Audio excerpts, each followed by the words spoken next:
Welcome back to the worst podcast alive. I am your host, your liaison, your best friend, the person you confide in every morning, every night, and every day. Hopefully I'm not peaking, but my name is Thomas Robinson, and we are doing part 2 with the man himself, the child prodigy, the Chia main himself. We're back. Maxwell Addo. Yes, sir. We're back, baby. Part 2, because there's so much to talk about. Yeah. Got shy, you know. Oh, yeah, Shy. Oh, yeah, that's the main one. A lot of names, man. Shy Addo. See, that's what I do. I just go. That was a good. Your intros is like you don't even plan it. You just go.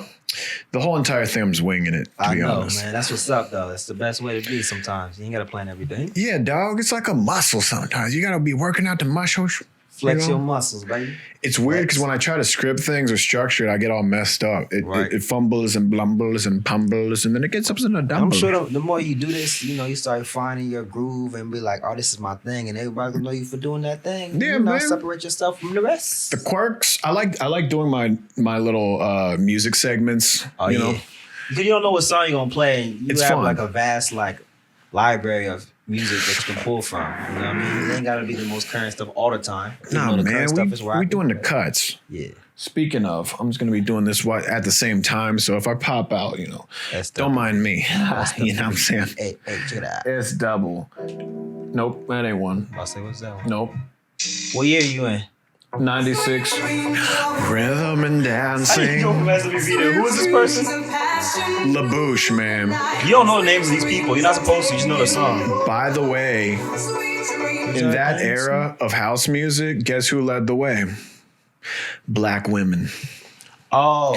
Think about it. You know, like Crystal Waters, like you got to show me love. It's funny because I don't know a lot of the names, but I know all the songs. And wow, yeah, hey, wanna be my lover. Was that for all like black women? But wasn't that like part of the what's that Voguing? House music. Okay. So they call it house music. Okay. But like the Soul to Soul, the LaBouche. It's funny because I did like this weird ass story where it was all this music involving nighttime. Yeah. Like, cause at night in my dreams, I'm in love with you. All that stuff. But yeah, man, that was a time. I'm glad, like, especially being in music, I'm glad that I have like, besides before I knew I was doing music, I like the fact that I was exposed to so much different music. Yeah, man. Because it helps me out. Like, I can hop in and out of different genres. And I just like listening to it. Not even just to study it to be able to make it, but just to do it. Because I appreciate music. I don't care what genre it is. If it's good, it's good. It's a mood, It really is, man. And like, to listen to one genre the whole entire time. I don't know how some people listen to trap like that's it. And to me, I'm like, man, I'll go crazy. I can't listen to one thing for a long time, all the time. Like, I need something variety. I knew someone like that, and she would listen to hella trap music, and then like the love song genres would also be in the trap form, dude. I was like, what? Okay, I guess. You can't set the mood like that, but she probably like into thugs and stuff. I guess. Maybe you like them little rough. Yeah, man. I don't know. With it. I feel like it's a very I think it's age related. Yeah.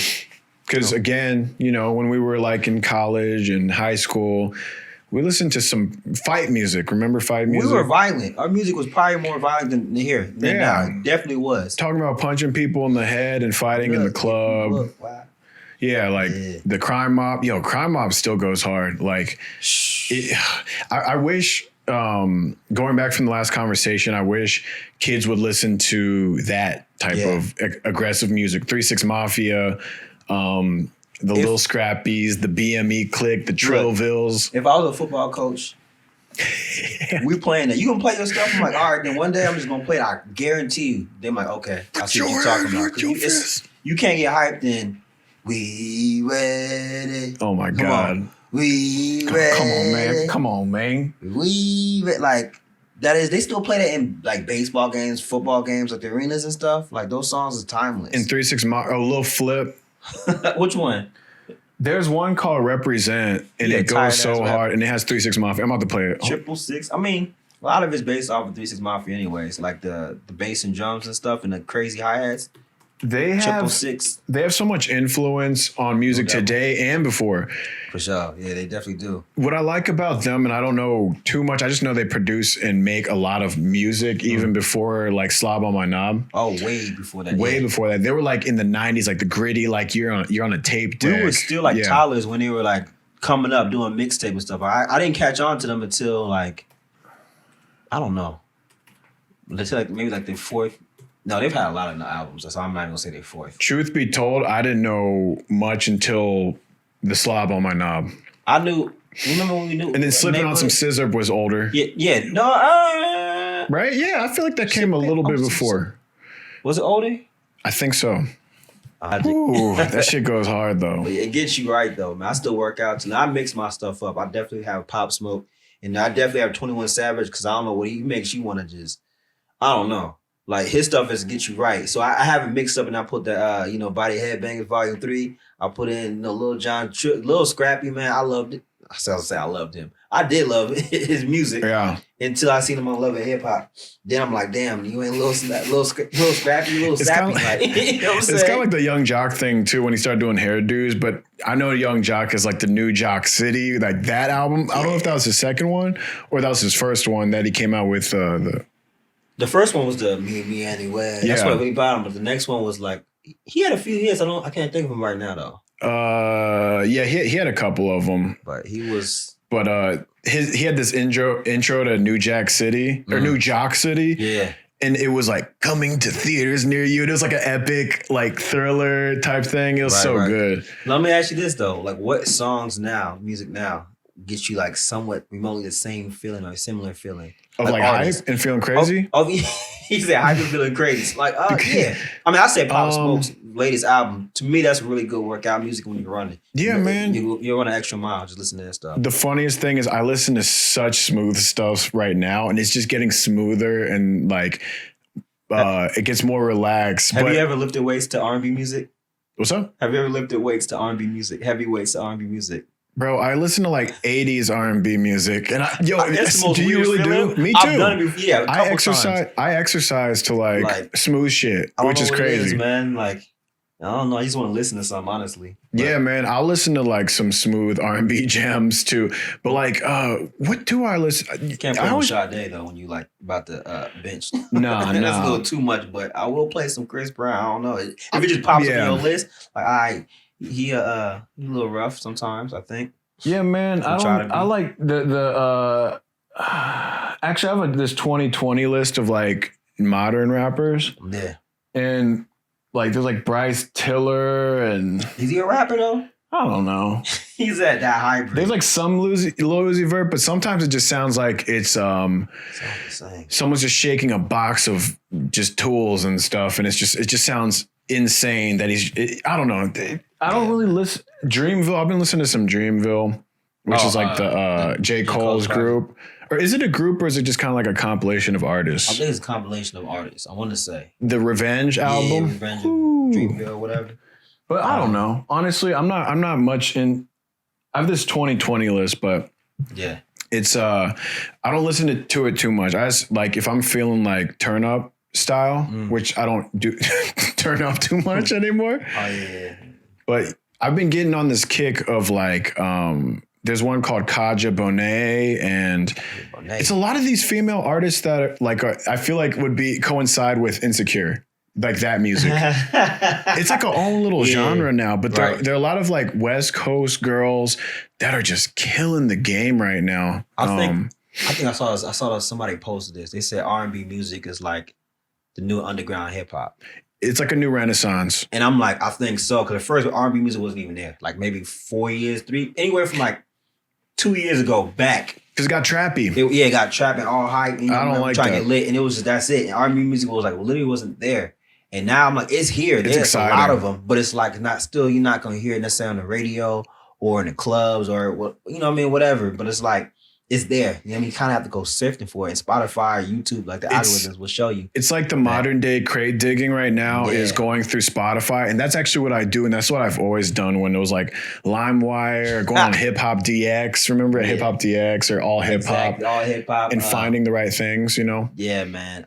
Speaking of, at least at LimeWire, man. I felt bad because now that I'm in the business, you know how much music I pirated, but you know they act crazy anyways. They ain't lose nothing.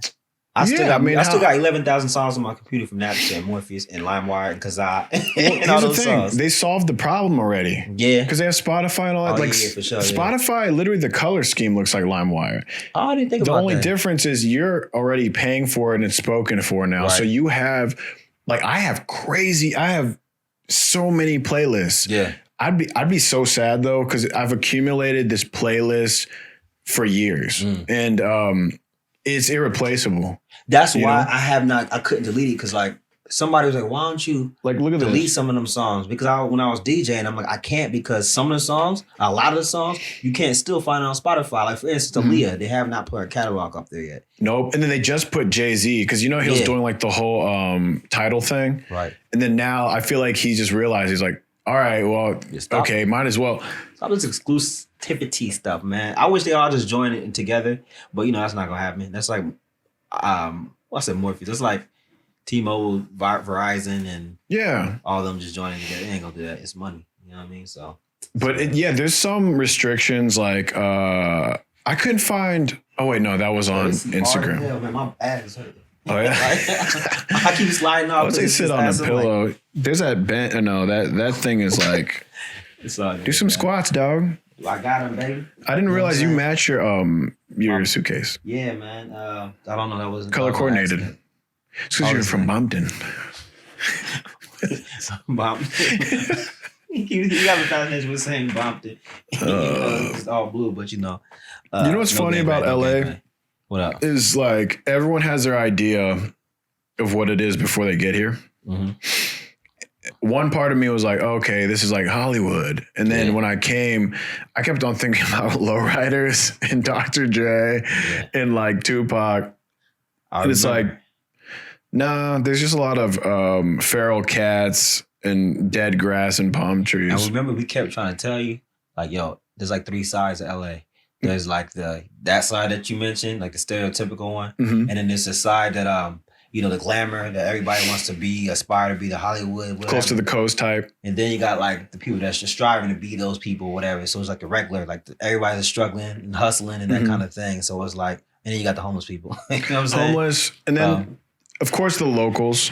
Yeah. Locals seem to be the coolest group because, everyone's kind of encroaching on their shit. And, they're from here. And I think a lot of them are getting tired of people talking trash about LA, which with good reason. Because it's I always say it's not LA natives.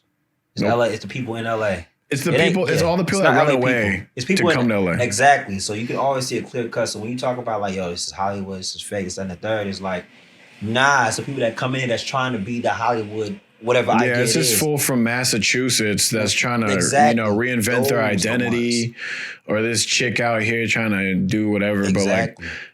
But I noticed that that's the main thing. And so even when I'm talking and some people all right, LA is fake, whatever.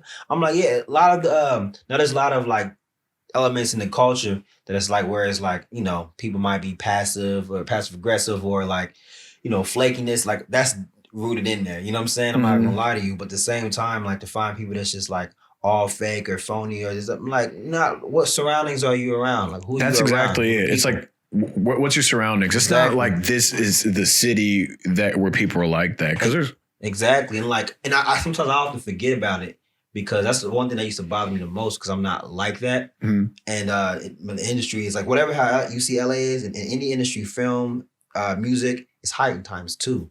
You know what I'm saying? And we deal with a lot of that all the time. So I'm that's something that that's one of the hardest things to even deal with. You know what I'm saying? And just but I'm glad that I knew about LA before, you know what I'm saying? I had already in my mind, I knew it from when I was younger, you know what I mean? When we was younger, but coming into it, I knew LA is 2 different sides, you know what I'm saying? So I'm aware of the locals, the natives, versus those the implants, transplants, whatever. I say implants. I'm laughing because hometown type stuff. People trash Los Angeles so much. Yeah, man. There's so much shit to talk about it. It's so funny. And I'm it has ups and downs like every other city. I know there's no ideal place to live. It's what you want. Because truth be told, Sure, there's that. There's like the fake people, flaky people. You can find some real people out here. Definitely but then also like the place where I'm from, you know, the hometown that we lived in and stuff, like there's crap about them too. And not saying it's us versus them or anything like that, but I'm just saying wherever you go, it's always something. There's shortcomings everywhere. I just think people are so married to territory, human beings. Exactly, man. That means nothing to me. Like when people fall in love with like the ground they're on. Yeah. Sure. I like tradition. I like, you know, being okay and being appreciative of where I'm from. Like I love being from where I'm from.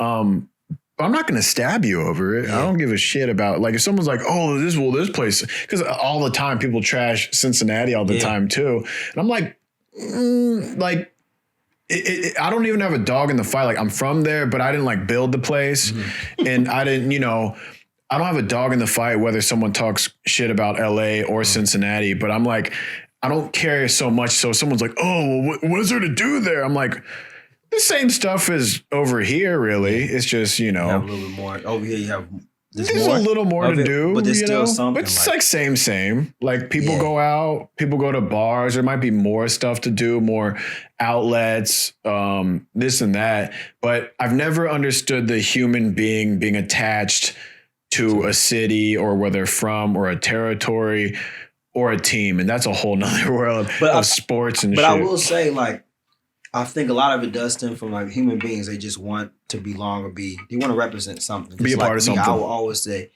I'm a Ghanaian. I'm a Ghanaian American. You know what I'm saying? I'm always going to rep Ghana because that's who I am. Sure. I grew up in a house full of Ghana. English is not the first language. Like that's me. So they want something to like the claim or whatever the case may be. But to be like, even that me, like I've lived a number of years down south. I lived a number of years in the West Coast. In the Midwest, and now I'm in the East Coast, New York. You know what I'm saying? So I'm able to pull from other areas. When I was younger, I used to be irritated, like, dang, man, I left LA when I was a kid. Even though I came back and lived a lot more years here, I'm still appreciative that I left and lived in Cincinnati for some time. And like, you know what I mean? Because it's like now my mindset is not like one thing. It's very broad and like it's wide, you know what I'm saying? So I can speak on behalf of the Midwest or the West Coast and be real with you. Because like I lived in both. It's accumulated experiences, and I feel like everybody should explore. Like not everybody has the luxury to do so. I understand that, you know what I'm saying? But especially as you get older, a lot of people just don't want to, or they feel comfortable. And again, they take claim to a place that don't even like you don't own no piece of land. That's a whole nother story. But they don't care about you at the end of the day. You feel me? Like again, it's part of your identity. That's who it is. But explore the states, and then go outside of the country because there's a lot more than it is in your backyard. You know what I'm saying? Way more. I like seeing people that. Yeah, because truly, like, you know, there are a lot of folks that like wherever they're from, it doesn't matter what part of the country or what part of the world, they like, this is it. I have the friends that I need. I saw the things that I need. I don't care if you do that, but don't tell me that that's all I need to see. Because like that's your eyes. And like, keep it over there. I think that's like a big pet peeve of mine, because the truth is I love if anyone says anything about what they want to do and they're kind of clear on their intention or what they think they want, I'm not going to go, well, all right, we'll move out from this place or go elsewhere, explore. I would recommend it, but I'm not going to trash you. And I hate when people trash others based on their own beliefs, you know, their own belief system. A lot of times they really want to do that, but they just can't. And the fact that they see you do it is like, all right, let me throw some salt on them, because it's like deep down inside, this is what I want. I want to be able to travel. I want to be able to go on the other side of the like, you know, country, you know what I mean, or the, you know what I mean, like, and they'll get their reasons. Exactly. You know, you have enough time to kind of stack up your reasons and stuff. And you know, I mean, you've probably heard it. I mean, I've heard it too. Like even moving out here, everyone's like, it's expensive. You can't live out there. Right. Well, you can. Yeah. You can make anything happen if you really want it. It's not gonna be easy. Yeah. You know what I mean? And especially where we're coming from, like, we don't have a silver spoon in our mouth, and we're like first generation. You know what I'm saying? Like, so that's a whole other story. Anything you say that you're incapable of doing, that's correct. Like if you say you can't drive a car, guess what? Man. You will be correct. Yeah. You know what I mean? Like, you know, I know people like that too. Like, just saying you can't do something, of course. Well, you're not going to prove yourself wrong, especially if you've already given yourself reasons. Right. So, but it's just like, live and let live, man. I love encouraging other people. I'm huge on that. It makes me so happy when I see people just trying for whatever. Like, you don't need to like do anything entertainment wise, but just like, I always say that, man. I like when people start questioning shit about their own lives and being like, well, I picked up a book. I hated reading. I just started reading. And I'm like, that's awesome. Like, do that shit. It's never too late. And you know what? I think when people start aging mentally, or like when people start kind of like, it's when you decide that you're done learning, you start aging. Yeah. Like, when people retire, if you like, a lot of people start kind of dissolving. That's not the correct word, but start kind of like dissolving when they're done working. Yeah. And there's kind of like not a purpose anymore. And then you kind of see them start aging and this and that. And then you see people that are like 90 with a job and, I just your saw body somebody ages. on Instagram, this guy who's one-on-one, and she's like, my grandfather, he's still changing his tires. You know how many times these stories you hear when people like, they've been working and then they stop working and they die?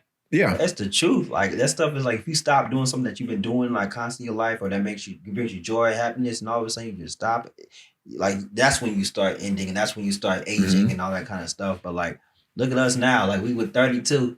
I'm the best shape of my life. Same. I like that. If you would have told me when I was 21, I'm like, nah, man, I'm fast. Ain't nobody, I'm in good shape. Nah, look, I came back from the doctors and they was like, you an exceptionable. Exceptionable.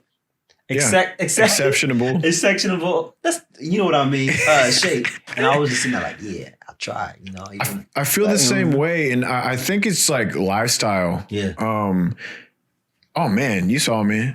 I used to. I mean, obviously it was the 20s and 1920s. No, we were in our 20s and stuff, but I think it's a state of mind. When you're ready to start being a certain way, your body hopefully follows your mind, or vice versa. Right.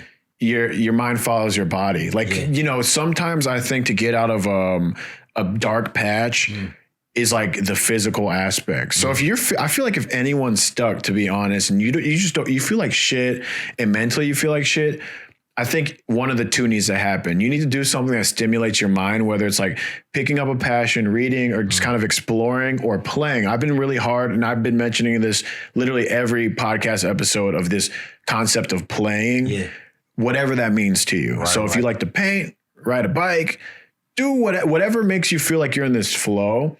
Or, so if you don't do that mental stimulation, at least doing the body part, because you feel better. You feel 10 times better, man. Oh my God. When you beat your body up and you start healing and you feel sore, like, what a payoff, right? Like, the whole week. I'm not no muscle bound headed dude at all. I've always been small my entire life, but like, man, you got titties, dog. Man, you got box rock hard titties. You can't see it. I got my.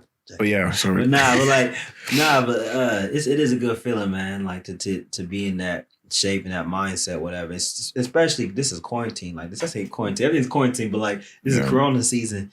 It's Corona time. It's not.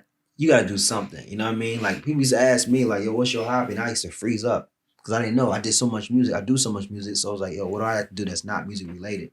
I found out it's cooking. That's one of my things. You know what I mean? I just like to cook because like it's how I got peace, and it's just like I'm focusing so much to make it good. Yeah, man. You know what I mean? But like, you just gotta do something with yourself. You know, it doesn't matter what it is. Yeah, you just have to not worry about it. It's like the right thing when you're not worried about anything. So exactly, you don't literally think about nothing but just doing whatever it is that you're doing. And you have joy, happiness, and especially if you're like in the arts and the entertainment, man. Because besides it being Corona and whatnot, it's a whole nother beast, man. I always tell people that when it's like kids or whatever, they're like, oh, like when they ask you, like, I know when I tell people like, how's it getting industry? Or like, do I want to do it? I'm like, yo, if you can be happy doing something else, do that. I know that sounds crazy and discouraging, but I'm like, I know you see online and TV, like people get things fast. And it does happen, but 95% of the time, you're going to go through some shit. It's soul breaking, man. It's soul breaking. It's entertainment. This is not just music. This is entertainment, period. Modeling, acting, whatever the case may be. You're going to go through something, whether you go through it early or at the tail end of it or in the middle of it, you're going through something. You know what I mean? So I said, again, if you can be happy doing something else, do that. But if you know you can't be happy, if you're not, I don't know, drawing or whatever the case may be, then pursue it. Just know that what comes with it, it's going to be a long road because at some point. There's no definitive finish line. There's no, like, you can't like put in 5 years and then you become manager at being an actor. You can't put in 8 years of like, you know, interning for a director and then all of a sudden you become a director and then you get, you know, and then, you know, you get into those worlds. Obviously with a traditional job, you can kind of see the trajectory and it's set. And then, you know, for entertainment, it's like a endless web of possibilities and impossibilities where, you know, you could be working on something that you think is effective and you're literally, you're just running in the mud. You're kind of like in a hamster wheel. Right. And it's like, you got to do a lot of measuring and resetting and roundabout ways of doing things. You can hit it head on, but you know, sometimes if you go head on, you fizzle out and you get exhausted or your resources run out and you get out of this place. And then you're also dealing with like society. Well, we'll go back to like, and then people. Yeah. Remember people like will measure you. Are you there yet? What are you doing to be there?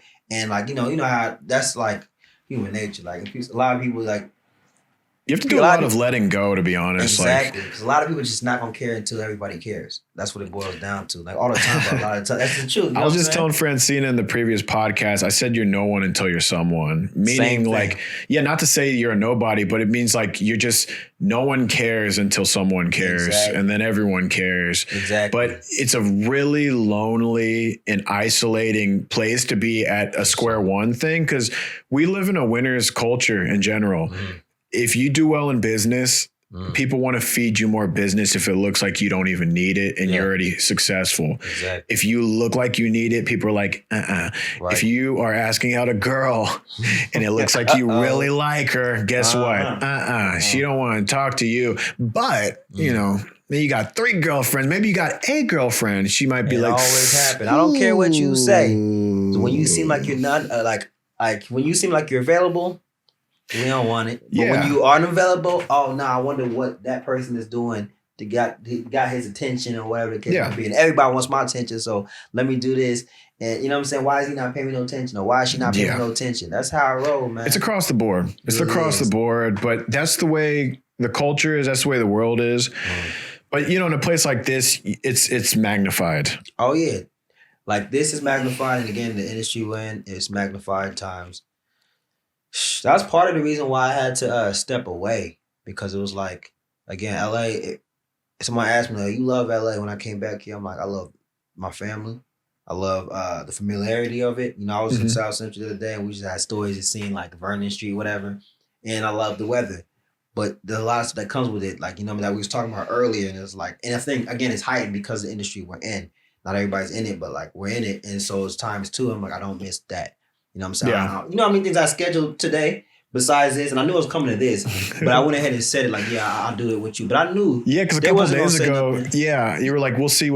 Exactly. And we'll plan it out. And I was just like, all right, we'll do whatever. You know who you are. So. Man. Exactly. But like, it's almost like, it's okay. I hate to say this, but it's almost okay to double book.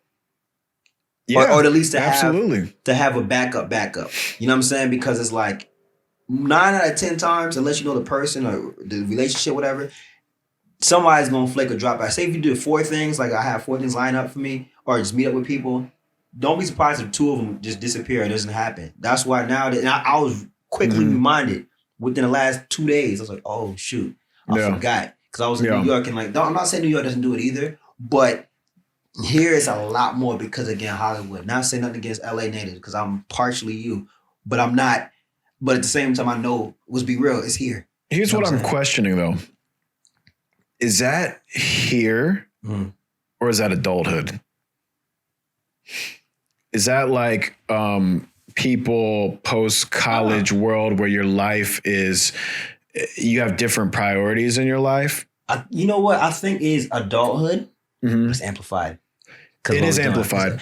And at the end of the day, it's amplified more because what we're doing, pursuing. Yeah. But you're right, though. It is adulthood, because I got people on my Facebook. I keep my Facebook going because I got people from Ohio, people from North Carolina, West Coast, whatever.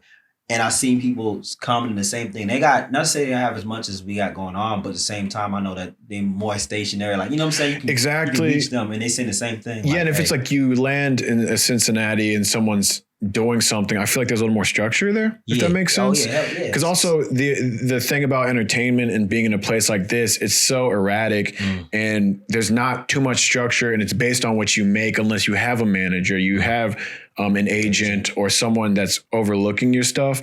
But usually if it's like entertainment based, you're making this structure. And I think what a lot of people do is they weigh their options. Oh yeah, for sure.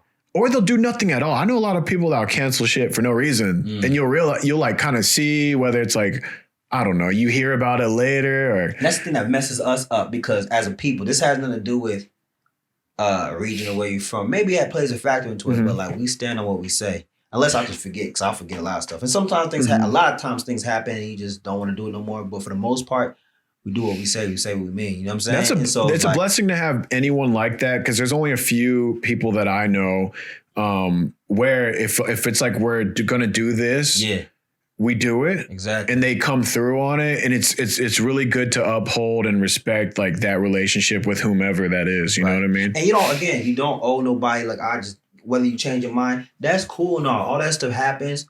But then again, at the end of the day, it's a reflection of your own character and who you are. You know what I'm saying? Like, that's how I look at it. Like, it makes people pessimistic. It makes it like, I was talking about relationships on another podcast and then like, it's my view on relationships are kind of dampered, man. Like I've had long-term relationships. I've dated and stuff, but looking how people move out here is crazy. It's to say the least. Hold on, I'm about to see something. I will say this though, and let's kind of bring it up a little bit. What I do love are I like the hungry people that I meet out here. Woo, great. It's such a breath of fresh air to meet like-minded people. You got to sift through, but when you meet a lot of sifting, but you'll find them though. Yeah, it's like doing little gold things. You see a little nuggets and look at but you'll be seeing some people, man. And I've met some people where I was just like, whoa, okay, there you are. I've been looking for you. Cause there's times where, I've been here almost 5 years, like 5 years in July. Damn, we still like a lot shorter than that. I know. Yeah, it don't seem like no 5 years. It doesn't feel like 5. And, in this time I've met a lot of cool people, but I like the spirit of certain people. But I also notice friendships keep happening in ebbs and flows. Like you'll be really tight with someone for like a year. Nothing dramatic happens. Nothing crazy happens. They like disappear or like you just stop hanging out. Nothing eventful happens between you two. But I notice you get like a friend that you're really cool with, and all of a sudden it just like I think adulthood, like we were saying, and also in major cities. This is not no coastal West Coast LA thing. Right. I just got to New York, and I'm getting the same thing. Like my cousin, he's from out here too, but he lived in New York for like 5 years, and he was like, it's really hard to maintain a relationship.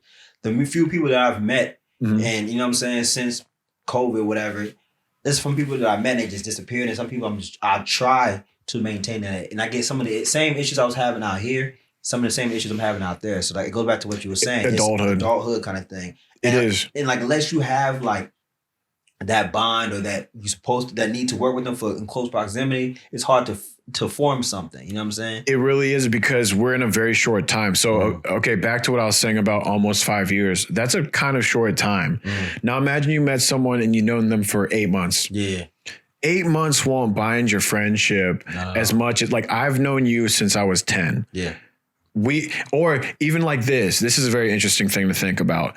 Imagine you know someone from school, whether it's high school or college, and you weren't even friends with them, but you saw them day in, day out for like 3 years, 4 years in class every day. You may not even know them, but you know them enough to bind you with familiarity to where maybe even, have you ever became a friend with someone in school after school? Oh yeah, all the time. It's A&T, Aggie Pride. Yeah, we always like, if we see somebody like, oh yeah, I remember you went to this such and such, you was in this hall. And why? We be friends. Because you keep seeing them. Yeah. So imagine you come to a city, right? And you see them maybe at work. A work is a familiarity builder. You know what I mean? Sure, actually, that's like one of the biggest ones. School, sure, whatever. Something that's consistent. Something consistent. Neighbor. If you've seen them for many years, whether you talk to them or not, you kind of know where they're at. You kind of know the proximity. So imagine coming to a place like here where, you know, of course we have a strong friendship because we've known each other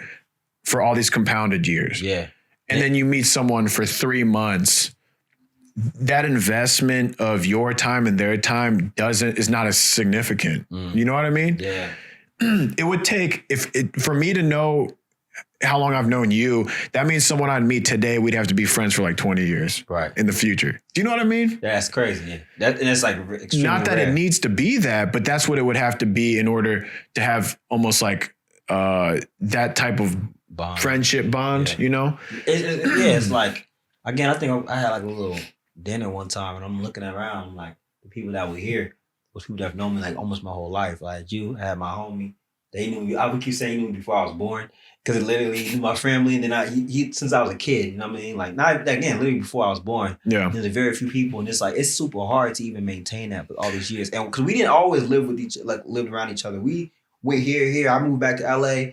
And this, and I went to North Carolina, you know what I'm saying? So college, all that stuff. And so it's like, but for us to maintain that relationship, because we once had that bond. And again, it's a testament to who we are as a person individually. Because we had to stay this friendship this long, like at all. Like it wasn't, a lot of people don't have that, you know what I'm saying? And like, and especially for me to have one that I met in Cincinnati and to get him to come back out here, like, you know what I'm saying? Like that's even hard because it's like, yeah, it's super difficult for him to do it and just for him to be thriving in it too. I'm just like, yo, this is like, it's rare, you know what I mean? So like, I don't know, it's just hard to meet people. It's hard to meet people, and I think something that I had to get over was like not taking it personally, because like when I call you a friend, I still struggle with it. Same. Like when I call you a friend or when I meet new people and I think they're hella cool, sometimes I'm like, ooh, yeah, shit. Like we could be cool. And then you can't control how they feel about the situation. Yeah. Or I've had a lot of homies during COVID move out of Los Angeles. Yeah.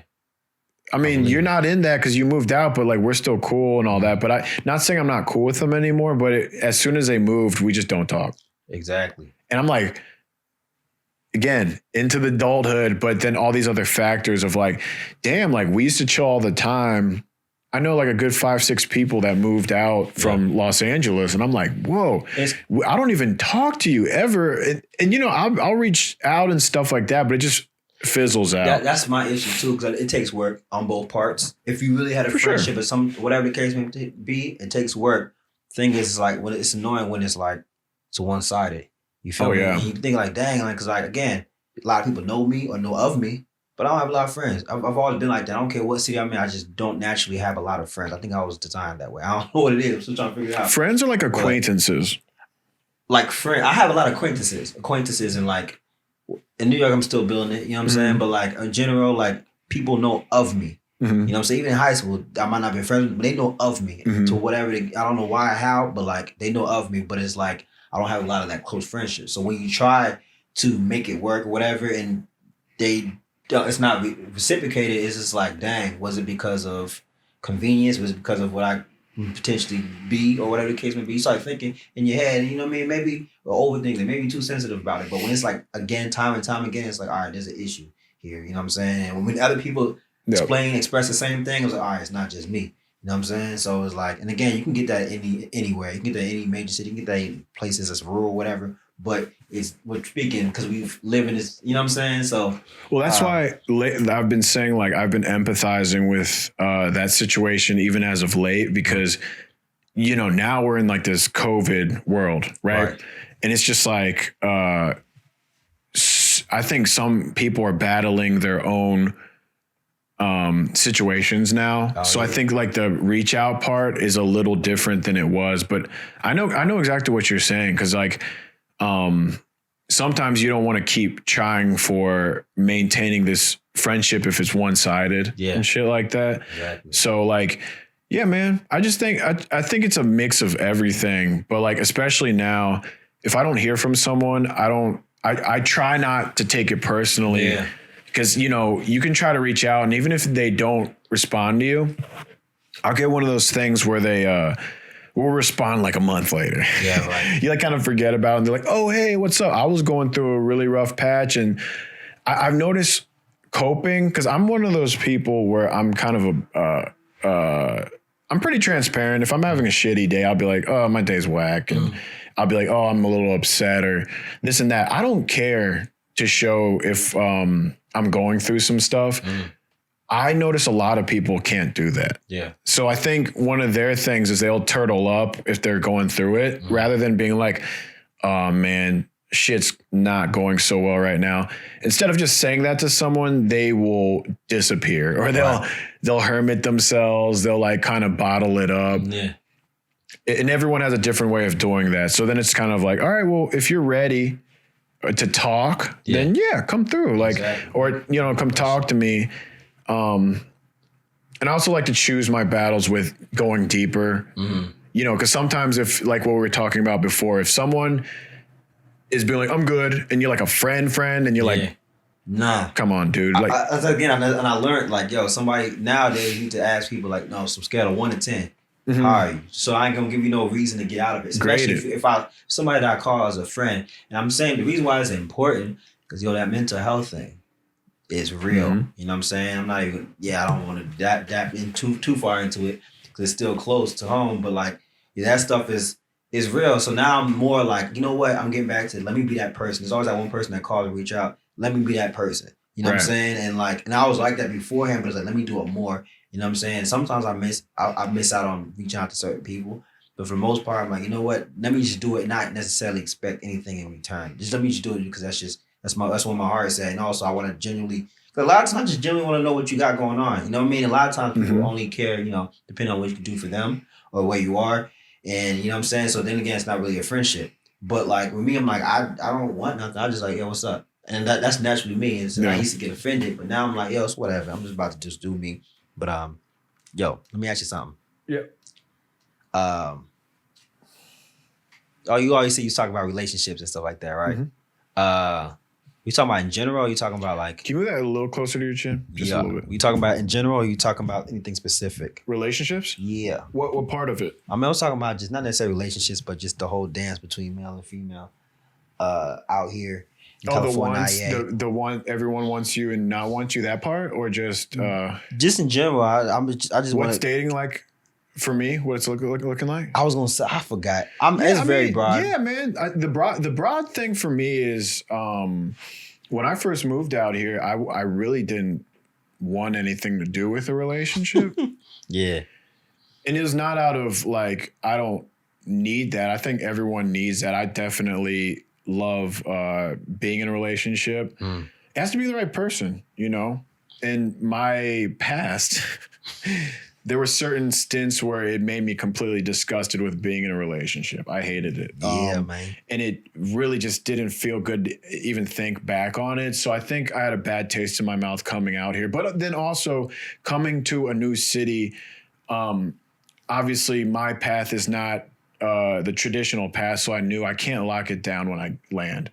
So, I mean, you know, to do entertainment-related stuff, be a comedian, do real estate, all three of those things are very rocky foundations. Right. And getting it started. So my train of thought when I first got out here was like, look, I'm going to get here, I'm going to focus. Yeah. Because I know what type of person I am in a relationship. Like, the type of person I am in a relationship is when I'm in one, whether I want to or not, I kind of just start falling into prioritizing the relationship. So if I'm doing stand-up or if I'm like, you know, have some other endeavor, I might accidentally put that on the back burner and just be in the situation. Because, I mean, come on, it's the most exciting time when you start beginning a relationship with someone, you know? Hey, COVID will make you form a relationship with somebody you would never think twice about, man. Boy. Like, hey, I'm telling you, I'm talking to people from like college and I'm like, how they start hopping in DMs and you know what I'm saying, digging in the barrel, and you're just trying to make something happen. And you know I've had a couple flubs. I had a couple run-ins and stuff like that, and I think I got a little overzealous in a couple situations. Yeah, but it's all love. You know, it's weird. I think people. Yeah, I think it's weird to find love. I mean, oh my God. Love, baby. Love is not the word. I think it's hard to find companionship in a situation like this. But, you know, I've been out here. I've been doing, man. You know, I've been like meeting some girls here and there, and nothing I can really speak for. But in general, are you in like LA? In LA, I mean, since you're here, so it's like that's why we. Yeah, I mean, so since I've been here in Los Angeles, I think I've reached a point where my foundation's built. You know, with what I've come here to do, at least at one phase of the way. So I think I'm a little more open now to a relationship, but then, you know, I'm on the second phase now, of making things and going on the entertainment route. So I think it makes it still a rocky situation. So, I mean, I'm cool. Dating's been all right, you know. I keep saying that he should be with a black girl. I'm speaking very vaguely too. I don't want to. I'm being very cryptic. I keep saying like I'll be the happiest man if Thomas is dating a black. And it's funny though because people are like, oh, why black? Black queen king. Yeah, that's the truth. Yeah, why the black queen? Because I know. I don't want to say you understand. I don't want to say that because that can be taken whatever. But like, yo, have you tried other things? Right? Not say everything, but like. I've been with other races. Yeah. I think we speak hella vaguely, but you know what I mean. Yeah, man. I don't know. We'll get more into gritty detail as this podcast goes further, but I'm not. Here's the thing. I've dated mainly white girls in Cincinnati. There's not even it's black and white in Cincinnati though, so you don't it's really very have black much and white. choice. The population in Cincinnati is very black or white, literally. Yeah. So it's like one of them. Because, I mean, let's be honest, like, people don't really go both there. And they don't really, weird. Like, they do, but they don't. They don't, I mean, they do everywhere, but they really don't. Like, people aren't open-minded. Come on. Like, there you go. You know, whether, it doesn't matter. People aren't open-minded. And it's funny because I came out here to LA thinking, oh, well, it's way diverse. And it's still kind of like a rendition of that. People still have a type. This is why people act a certain way. Because remember back to the singers like Justin Timberlake. Oh, no, not Justin Timberlake, but we was talking about like artists that's not just pulling from the culture and like, yo, you got to understand it or do some research or be around it. You've lived it.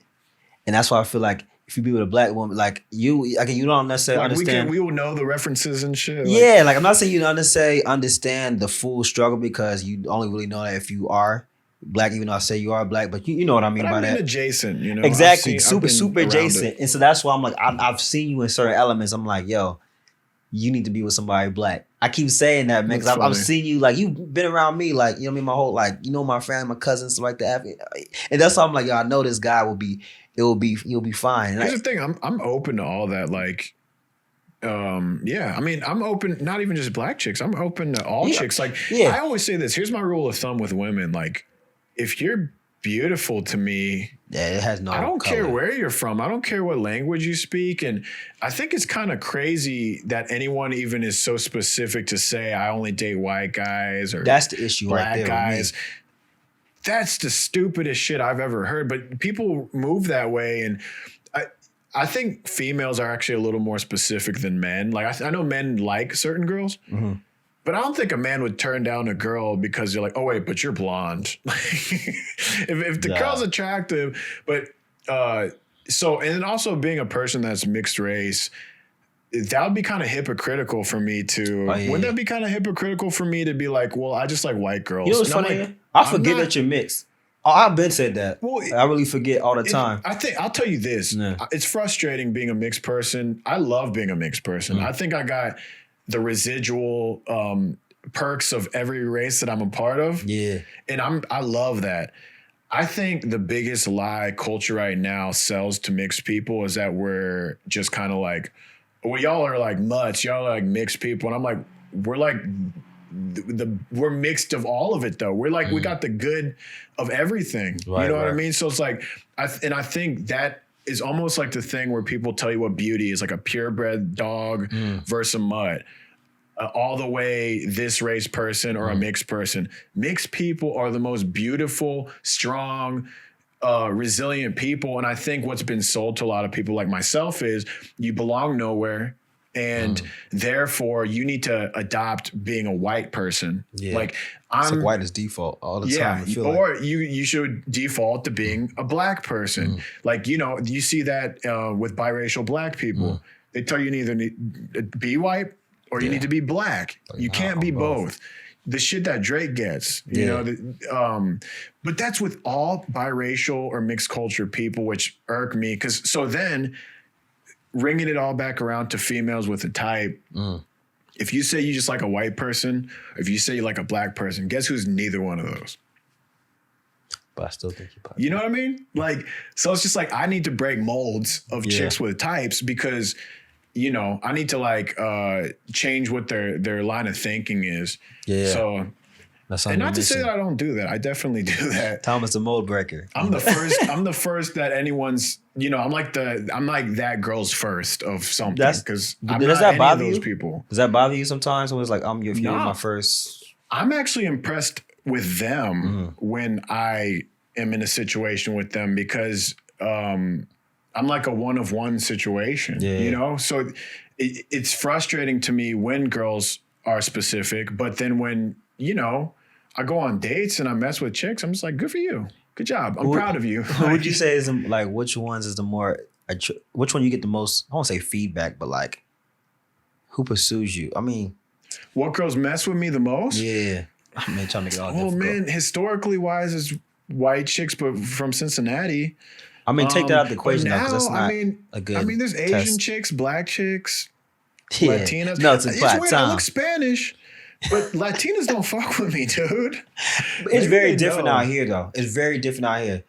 Like, from what I've seen and from, like, again, I don't know the full. I've only been in New York for 10 months. Yeah. But from what I've gotten, just being in LA, there is some mixture, don't get me wrong, but a lot of, like, Mexicans mess with Mexicans, which is totally fine. I look Mexican, though. But they know that I'm not. Yeah. You know what I'm saying? They know. Sometimes they may not. But like if you're out in New York, it's like and then don't get me wrong, they do to extent. Somebody told me like it was what's it called? Not Puerto Ricans, but it was more Dominicans. You know what I'm saying? They usually, especially Dominicans, they usually tend to like mess with their own. Yeah. From what I've been told, I don't know. I can't speak it yet because I haven't. I'm still COVID. I'm waiting. But like a lot of times they do speak on their own. But I see a lot more people like I forgot they say Puerto Ricans, whatever, or something like that. It's just like they just whatever. It doesn't matter. You know what I'm saying? So like, and again, to me, it's like you find whoever. To me, it doesn't matter. My only issue is if you be like, yo, I don't like I don't see how somebody cannot be pretty to you. You can have your preference, cool, but like. For me to say like there's no attractive white girls or there's no attractive Asian, that doesn't make any sense to me. That's crazy statement. To me. You know what I mean? I might say like they're not necessarily my preference. You feel me? Like, you know what I mean? It's not what I go for, but like, because I go for culture at the end of the day now. That's my thing. I was going to say, what historically have been what's your... Black girls. Black girls. But it's funny though, because it's like, it's even layers with me too. And I'm not even biracial. I'm African. I'm just first generation here. But sometimes it's like, okay, but you're not... date with black girls or African Americans, but you're not dating African girls. You know what I'm saying? So interesting. I get that too. You know what I'm saying? But I'm like, no, I do, and I will, and I want to continue, but that's just what I was around morally. So it was like mostly. So it was like, I mean, not mostly, but it was just like it was more at that time. Again, Africa being African is cool. You know what I'm saying? Before it wasn't. About 5 years ago, 6 years ago. It was like going back, it wasn't cool to be African. Damn. And so being here is just like, you know, you try to like assimilate to the next, I guess, I don't say next best thing, but the next thing that you know what I mean? So you resemble, which is black people. You know what I'm saying? And I'm seeing them sometimes, all right, let me talk. Unless I'm like, and so I get that too. A lot of people like, oh, you not, I get that all the time. Like, oh, you're not African, you know what I'm saying? And then they be around me like, oh, I look like, because I don't look like, those layers, I always look like I'm from somewhere, but people don't know where exactly. You know what I mean? I'm like, oh, you talk like this or whatever, like, and like you, and even where I look now, I got the dreads and whatnot. They be like, oh, you think a lot of people think I'm Jamaican, Caribbean, for something like that. I've gotten Brazilian, Jamaican, Cuban. I've gotten all that stuff, but then get gotten, and I always correct them because I know where I'm from and I know who I am. You feel me? But as a kid, it's like, dang, man, people place me, whatever, and that kind of thing. And do you feel any level of guilt for not dating a Ghanaian chick, or does it need to be Ghanaian or like an African chick in general? I don't feel guilt. I feel like I missed at one point. I mean, I'm not dating nobody at the moment, but I have now my like from like 26 on. Mm-hmm. You know what I'm saying? But at one point I felt like I was missing out because I didn't date as much as I would have thought I have. And the only reason why I felt like I was missing out is because it didn't make any sense. You know what I'm saying? Not to. It's like the home team, like, why aren't you like dating with that? Right. But the reason why a lot of times is not because of like, oh, not just because I just want to date with black chicks. It's because Africans, they talk a lot. And I'm one of those people where I was like, I'm not good with people like gossiping, talking, especially when it comes to relationships. Oh, that level of talk. Don't nobody know nothing. You know what I'm saying? And that's why I'm like, all right, let me go over here. And over here, you know, that's the really so the it's main, like too much. Yeah, it's too much. That's why it was, but like that's part of the reason why. You know what I mean? And the other one was just like I wasn't around it, you know what I mean, as much as I would like to be. You know what I mean? But like being in New York, man, I haven't again experienced it yet because of COVID. But just like when I just hear Tree, like our dialect or whatever, and just I hear different things and culture. Now I'm older again, and it's cool again. Not that I don't care whether it's cool or not, but I'm more like comfortable who I am. So I don't care. I know people I don't look like nothing. You know what I mean? I look like, yo, this guy looks like he's from something or whatever. Yeah. Somebody told me I'm exotic. I don't know what the hell that means, but like, all right, whatever. But like, I look like I'm not from something. To me, I'm like, that's cool. I look like everybody else anyways. When I'm in Ghana, I don't want to look like everybody else because when you around me, you're going to tell like, oh, this dude is African as shit. You know what I'm saying? I don't mean it, but I get that all the time. They're like, I had no idea that you was like African. Mm-hmm. Like, you know what I mean? Because the way you look and you come off like I would have never guessed. But then they'll be around. So I know who I am, so I don't care. Long story short. Is this joint open? Nah, this back side right here is open. You want me to close it? Oh, yeah. I'm hearing people fart outside and shit. Yeah, man. But, you know. Yeah, man. Like, so that's cool because I'm like, are there like African communities within a community? Because I know like where we're from, like in Cincinnati, there'll be like a group of Chinese people, or, you know, are there like a Ghanaian group of people? Yeah. In certain places, you know, like. Ghanaians are big in the Bronx. Okay. That's what I'm actually trying to move to. But I heard there's too much. It says like baby Ghana. It's like it's a lot. Baby Ghana. There's a lot in even Ohio, Columbus. Yeah, I heard Columbus. I actually met a dude that knew you guys. And I think he was like Ubering in Columbus. And I was like, are you Ghanaian? Because I know what Ghanaian people look like. That's what I say he needs to be. He can tell different African regions, like in the Western African. That's impressive for somebody that's not African. Ghanaian looks like straight up. And like, yeah, man. So what were you just saying? He said, yeah, just like the communities within the city. Oh yeah, you said in the Bronx. So there's Maryland, Bronx, Virginia. That's like I'm naming it predominantly. But when we growing up, we lived. Like coming in Los Angeles, it's a small community. We're tight knit, and again, it was not accepted. So it was like now you see all these African dances and all that stuff. It's like you African, you know what I'm saying? Like it wasn't as popular. It wasn't cool. It wasn't trendy. You know what I mean? So it was like so we were there, but it's just like it wasn't in pockets. You know what I'm saying? In Los Angeles, they had them, but it's like nowadays. So when I was younger, it was like we all knew it was family and friends, whatever. So we were all there in the mix. When I left, lived in Cincinnati, and I came back, I'm like, I'm thinking like they're gonna still be there. No, everybody's spread out, whatever, and like IE, you know, Fontana, whatever the case may be. And I'm like, so what happened to that community? They're like kind of like you have to find them. It's weird. And that's just in LA. I don't know why it's like that in LA. I think maybe because geographically, it's New York is closer. You know, it's the Atlantic, and you know you have to fly. It's close. Well. Don't quote me on my because Africa you would have to go over man, fuck geography. But anyways, it's closer. Let's just say it's closer to Ghana. Just like how there's like so much more. Just like Mexico is closer to California. Does Africa, when you fly to America, do you go over the Pacific? See, I don't even know if that's the right place, or do you go over Europe to Europe? Okay. It's like on a way. Yeah. So it's closer. You don't go the roundabout way. Exactly. Because like you go to Taiwan, you go from LA to Taiwan. And that's why it's like a lot of people just came to New York. A lot of people come to like the East Coast thing. So exactly. All they all kind of condense there. Right. And I don't know why my dad went to Los Angeles. I forgot he told me a story. It wasn't work related? Nah, like he came to Cincinnati because it was work related. Oh, but he came to Los Angeles. I have no idea because it's all like somebody told him like, oh, that's why I'm no. I think he was saying like he was thinking about going to New York or whatever, but someone was like, you going to New York? It's too cold. Come with me. I'm going to LA. He was like, all right, because my dad just wanted to go to the States. Yeah, and you know what I mean, education, better living for the family, whatever. So he went, and he was what, like 24, 22. So he's just like, all right, I'll go with you. That's how I ended up in LA. And that's how we ended up in LA. You know what I mean? And so a lot of people weren't doing that. Mm-hmm. Most Ghanaians, we're gonna go where we all know, New York again. A lot of people just go to New York because it's right there. You know what I'm saying? And like Europeans and stuff like that. So yeah, I know what you mean about the going back to the girl thing of like your culture, because I was really curious about dating Asian women, but more so like Chinese or Taiwanese, which I have ended up, and I got to catch up.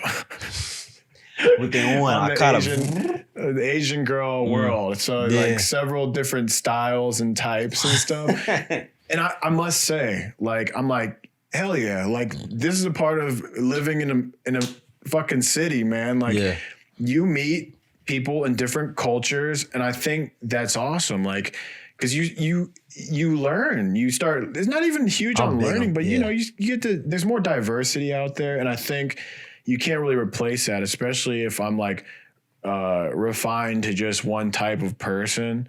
And I think that's a big quality of living in the city too. Like, oh yeah, for sure. Like you're not gonna, you can't get culture like California or LA or New York or Atlanta. You know what I'm saying? Man. Like you're gonna get like in the food stuff. Oh yeah, that's why I say culture is the number one thing for me now. People are like, what you looking for? I'm like, yeah, I love my Africans. I love Ghanaians. I'm like, shoot, I want to date some more. Why not?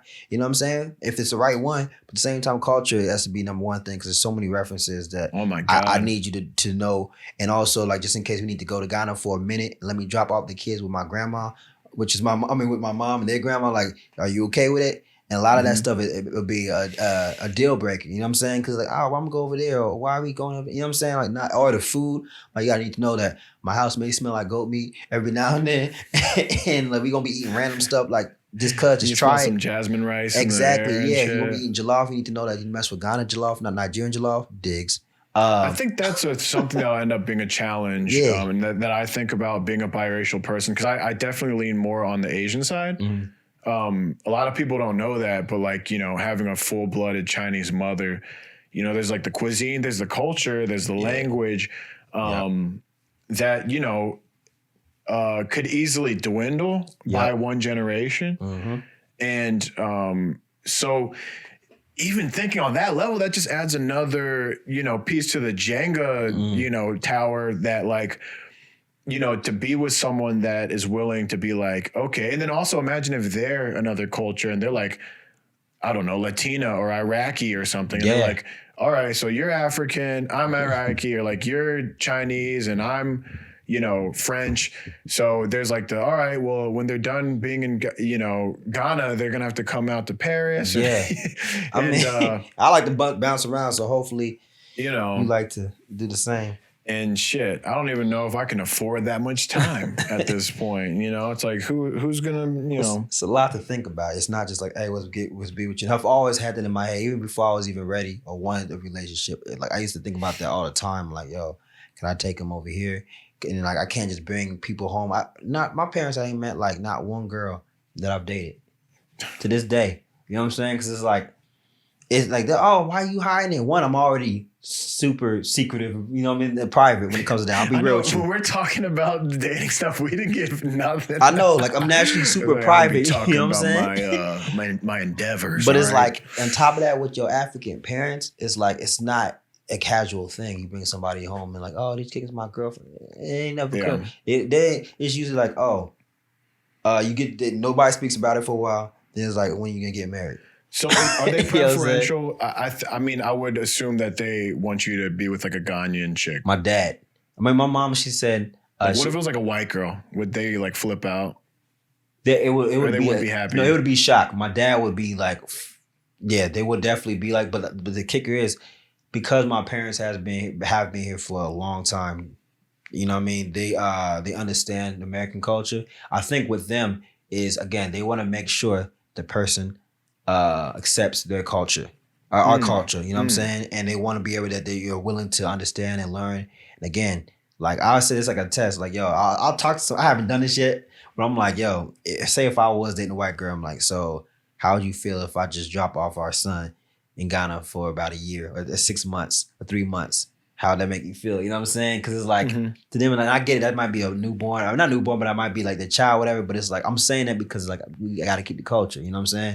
And there's certain that you just can't get in the States. Like you have to go over there, or you have to be around African upbringing. And because it's already like I don't say diluted, but it's different. I want to make sure that's passed down. But like, well, again, what I'm saying is there will be a shock value, but they'll get over it as long as the culture is there. Like, the person wants to learn the language or eat food, whatever. But it would be a shock value, especially more so on my dad side. My dad, 'cause my dad is still, even though he's been here for a while, super long time. But they're boomers, so yeah, exactly. Yeah, that's like you said, boomer. Just a boomer. Yeah. If you're a boomer, man, you. I think they're the last testament to what we would call the old world. For sure, yeah. Because anything after that, you're seeing the kids being raised by, I don't know what the generation is after the boomers, but, we're seeing in full effect, some of these weirdos that are growing up to be awkward human beings. And the parenting has changed over time, and that's a whole nother... We could go on another hour about parenting because I firmly believe... kids should get their asses whooped, and not like a closed fist, like beat the kid, but like none of that. They should know that there's like law and order when they're a kid. You should put the fear of God in them, plain and simple. Exactly, and having an Asian mother and a dad that used to hit me on the head like a dog, I have a level of like a moral compass of being like, I shouldn't do this. And it is from my mom being like, all right, let me find whatever is in this room and let me hit you with it. Yeah.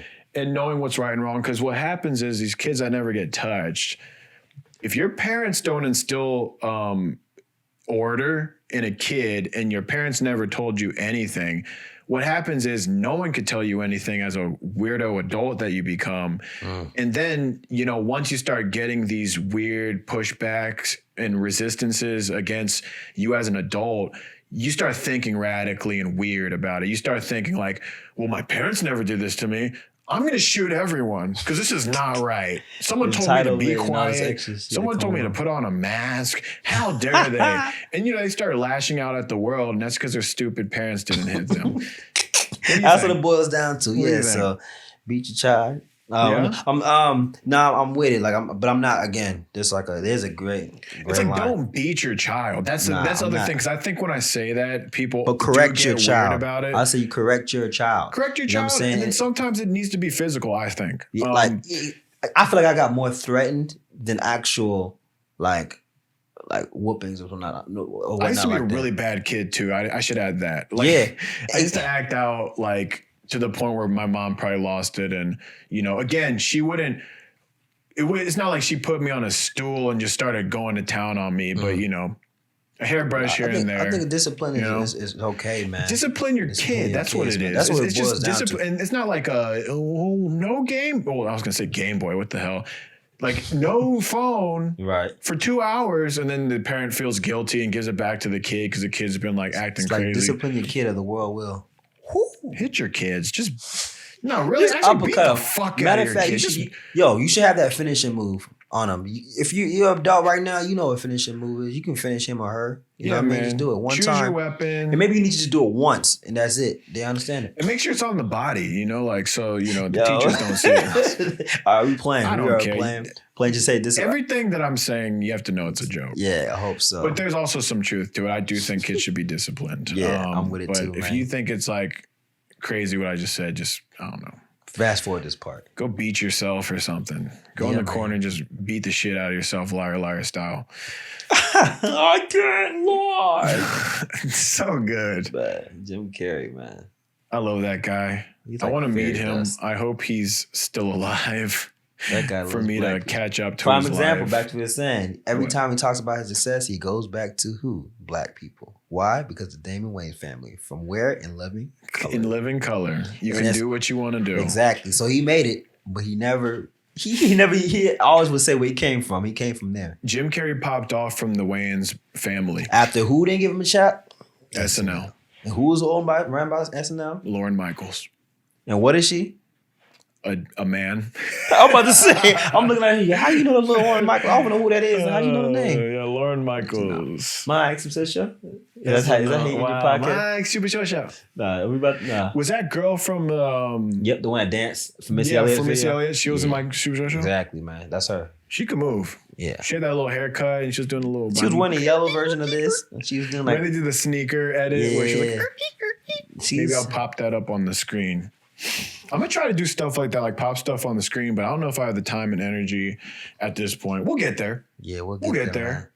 We shall. Damn, we talking about some good shit, man. I know, man. Into it's like a little juicy. Have you had back-to-back podcasts? Ours are just like the last couple. Yeah. I had one like a couple days ago on the. Who'd you do? It was Mo. I did Mo. And he did me, you know what I'm saying? And so that was a couple days ago. Yeah. And then it was Francina. I was going to stack way more, but you know what? It's going to be the holiday season. So what I'm going to do is release these 3. And then I have some other stuff I was working on, like little videos. And I'm just trying to like pump out content and just random things. Like, so we'll do this as a takeaway and we can wrap it up. Like, my big thing with quarantine, I've been back to my play concept of like, I love recording all the time. Mm-hmm. Whether, when I was a kid with the camcorder, I strayed away from that for a really long time. Yeah. And it's almost like the Beats thing. Like there was a time where I wanted to be a producer and I just kind of stopped doing it. And I realized I stopped having my own hobby. I stopped playing, and my big playing thing is like recording my life and documenting things. So that's what I've been doing lately. I've been like recording me making food, repotting a plant, making a beat. Did I say making a beat? Yeah. And then like, doing these little sketches with my actress friend. And then we're going to work on an actual short, like a big bulk piece that I can put on my actor's reel and stuff, but just stuff like that. And I've been really enjoying it, and it took me a really long time to get back to it. It was like shaking off the cobwebs. Yeah, man, we got a lot of time, and we about to have more time because we're going in quarantine too. Yes, sir.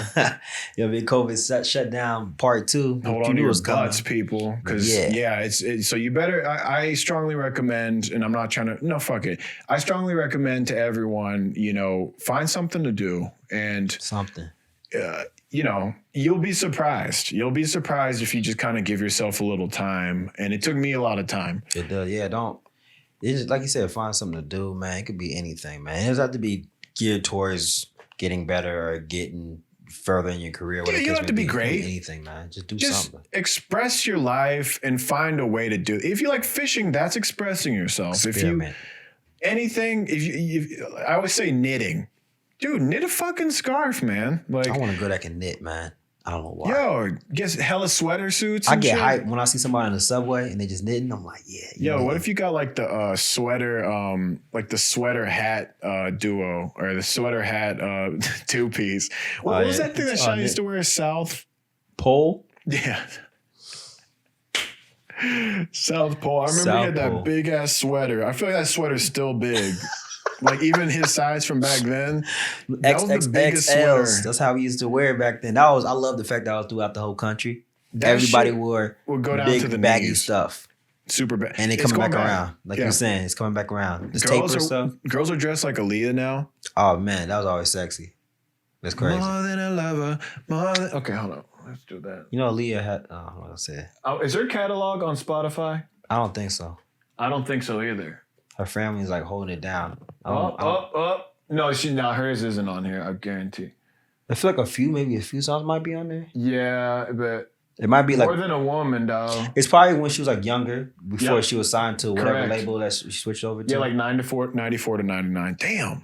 I was gonna play that more than a lover, more than a woman. That was the last video, man. R.I.P. Aaliyah. I was sad. Dude. That was sad. I think I cried. She was like the Tupac of being a female in this way, because they have nothing to do with each other. Their music, nothing. But she was around for a short period of time, and in that short period of time, she did a lot. Yeah. She has a very striking look. So did Tupac. Tupac no one looks like Tupac. Yeah. Don't he look crazy? He First just person with a nose earring that we know of. Like bald guy with a goatee that was like ripped. Aaliyah, long hair. She had like that. What do they call it? That good hair? That's why I told you. Told you black, man. There you go. She got that good hair. That's being questioned nowadays, though. So he might be a little bit behind time. She's fine, and she like was very unique fashion. And they have like this catalog where they got a lot done, and they like live on. And then now people are just now. I think a lot of females, fashion-wise, are peeping game off of how she was being. She was wearing baggy, and she was still sexy. Yeah, you ain't gotta always show your ass. Even though I like it, but it's like, damn. Yeah, there's more to you. You know, you can do whatever you want. Up a little bit. I just like the silhouette. You know what I mean? Wear a sundress. Again, put some curtains over it. But the thing is, it's a very sticky situation because men are not supposed to tell women how to dress and that kind of thing. But by all means, we are not. I'm just saying. I am just saying, like. Well, you can say you like it. We're not telling no one to do anything. I like cheeks, but you know what? You don't have to have cheeks either. Yeah. No, you don't. I just have to. I don't know. I'll take that back. You do for me. Really? You must have cheeks. Okay. I mean, I've been with girls with no cheeks, nowadays. And I'm a cheeks guy, and that just goes to show what I was saying about a guy and having your type. I just think I'm not necessarily specific. If I'm attracted to you, that's it. I mean, she has everything else, and she doesn't have ass or whatever. I'm not gonna be like, nah, I can't deal with you. I'm not gonna do that. That's kind of. What if she just had a beautiful face? What if she was just pencil thin, no cheeks, nothing up top, and she just was beautiful? And you everything that I needed and wanted, then we gonna do it. We're gonna work. You know what I'm saying? Yeah. But if now we're going into the body realm. Oh yeah, we're gonna keep this shallow. So what? All right. You know what's funny? I might just turn this podcast into a dating podcast and just get into the nitty gritty. I feel like it always just turns into this. Last 3 times I've just been because man, people know it's messed up out here, man. That's what it boils down. It is jacked up as far as dating. It's a desolate wasteland. Female dance is really I don't know. Nobody knows what's going on, and it's still from people from like younger to now. It's really screwed up. And people are afraid, man. I think people are afraid to get hurt. I think commitment's scary to people. I playing think the blame game. We know there's a lot of messed up dudes out there, a lot of messed up females out there. Facing your own personal flaws. And this is not just women, it's men and women. I think people in general now have just their coping mechanisms is just to blame the outside external world without looking in the mirror about their own shit. Because I think we all do it to an extent, but whether you're someone that's like, oh, everyone's this, everyone's that, or, all of us are the common denominator in our own timeline, in our own story. And I think to an extent, it's just, you just got to face yourself, guys. Look in the mirror. Yeah. Like, just stop bullshitting. Like, I look at myself. I'm a very critical person, and sometimes I question myself too much. But I think it might help some of you guys out there to just stop bullshitting yourself. Kind of be real with yourself. Ask some hard questions. Get to know yourself, and I think stop bullshitting with yourself. Here's the weird balance. To look too much into yourself and kind of pick yourself apart, or if you're looking too much outwardly and you're not looking at yourself, That's a lot of people do. A lot. That's the issue looking now. out this looking way. Out. Like I'm like this person. So this happens to me. Yeah, like what the hell are you attracting? What the hell you been at? What the, you know what I'm saying? Yeah, like, so at the end of the day, it can come back. It's going to come back to you. Whether you the person that's doing something or doing something wrong, it's like, yo, well, you shouldn't have been in that position, or maybe you're attracting this person, or maybe your mindset is here, or you know what I'm saying, or whatever the case may be. Like, it's something that you can fix on your own to alleviate the bullshit that you're going through or you're around. You know what I'm saying? Some things happens where you just couldn't at that moment, but then you can always find an alternative route or alternative way of thinking, or something to change within yourself in order to get different results. Yeah, man, you need like a resolution. Yeah, man, because is it on here? Nope. Damn it! I thought it was coming. I was waiting. That's why I was dragging like because oh man, that's such a hard song too. Man. It's Timbo the King. Virginia breeded a lot of talent, by the way. Damn. Yeah. So I was gonna wrap this up. Should we wrap this up? Yeah, man. All right, well, it's been splendid. This is the part 2. I hope you guys enjoy. Don't mind me. 4 of you listening. Yeah. And it's been an absolute pleasure, man. I've been waiting for you to come back, so thank you. And Yeah, man, let's get it. Let's have a good ass year. I think this might be it until next year sometime. I might come your way. Exactly. Yeah, I come to New York, man. I'll be here. Next time I come here is probably because of some music stuff. I'm hoping that's the reason why I bring me back here sooner than ever. If not, it's probably be another holiday. Because it's too cold. Probably because it'll be something music related, I'm pretty sure of. So, and in some shape, form, or fashion, we will meet again and we will do it up again. So thank you, Shy. Information. But hey! Oh yeah, you can catch me on Instagram, Shy_Maxwell, Maxwell, like the singer, but it's not. So Shy_Maxwell.